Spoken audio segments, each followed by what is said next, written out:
The screen flickers with a heavy VHS glitch effect, the sound of magnetic tape rewinding filling the air.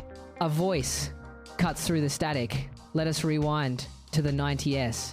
2 countries, 2 worlds, 1 unforgettable decade. In the Indian morning, the ceiling fan spins slowly above a room filled with a metallic clatter of steel utensils. A pressure cooker whistles sharply, cutting through the faint melody of an old radio song. A child sits on the floor, vigorously polishing school shoes until they shine. Across the split screen, an American suburban kitchen glows with sunlight. A coffee machine drips steadily while a television broadcasts the morning news. A child grabs a backpack and runs toward the sound of a school bus horn honking outside. The morning rush is universal, yet the textures of life remain distinct. One child works the polish into the leather with rhythmic precision, preparing for the day ahead. The other navigates the blur of a suburban kitchen, grabbing a bag and sprinting toward the driveway. The air in one room carries the scent of morning tea and steel, while the other is filled with the hum of appliances and the urgency of a departing bus.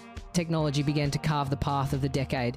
In an Indian living room, the family huddles around a heavy wooden cabinet, eyes locked on a landline receiver. They wait for the operator to bridge the distance, shouting, "Hello, hello," into the mouthpiece, hoping the connection holds.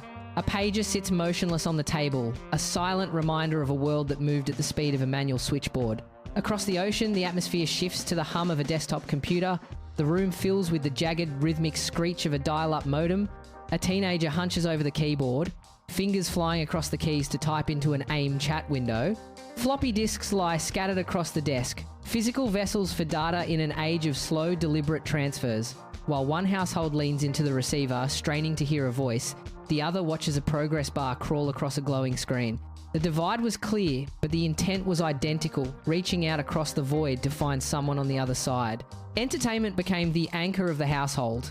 In India, the entire family gathers on the floor, clearing space around the television.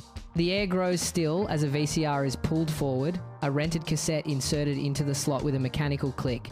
They sit in a tight circle, eyes fixed on the screen, waiting for the opening credits of a mythological epic to begin.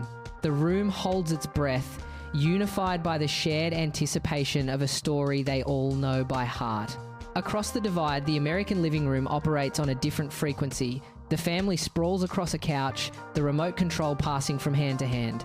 They flip through channels with restless energy, the screen flashing between MTV music videos and frantic animation. One family finds its rhythm in the slow, reverent unfolding of a grand narrative, while the other thrives on the rapid-fire pace. Whether through the steady hum of a cassette player or the erratic signal of cable television, the excitement is a shared language. The energy spills out of the living room and into the open air. In the narrow, sun-drenched streets of India, children swarm the pavement, dodging park scooters and brick walls.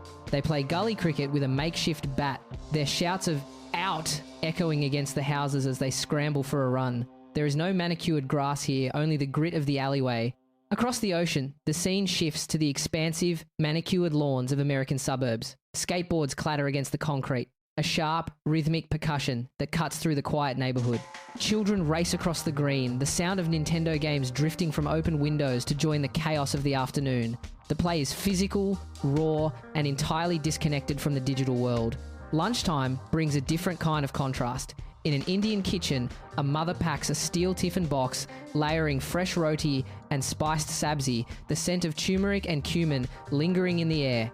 In the American frame, the scene moves to the convenience of the microwave, the quick assembly of burgers and pizza, and the hum of a kitchen timer. Fashion completes the mosaic of the decade. Market stalls overflow with vibrant, tailor-made fabrics and bold patterns, while American malls display the uniform of the era: oversized denim jackets, baggy fits, and high-top sneakers.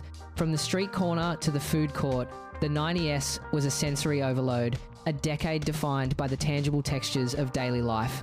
The split screens blur, the lines between worlds dissolving into a single warm glow.